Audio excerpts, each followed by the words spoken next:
গর্ব মুরব্বী জনাব অ্যাডভোকেট জজমির সাহেব, উপস্থিত আছেন প্রধান অতিথি ব্রাহ্মণবাড়িয়া পৌরসভার সফল মেয়র এবং যিনি একজন শিক্ষকের ছেলে, ওনার বাবা একজন শিক্ষক ছিলেন।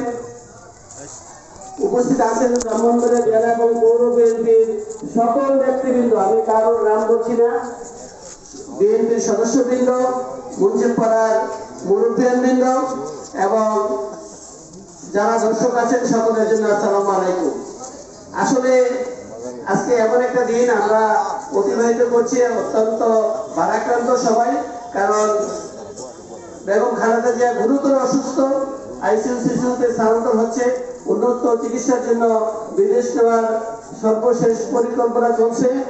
আমরা আসলেই গভীরভাবে শোকাহত, আমরা ওনার রোগ মুক্তির জন্য কামনা করছি। আসলে এখানে যে আলোচনা সভা আজকে অনেকেই অনেকভাবে বলেছে।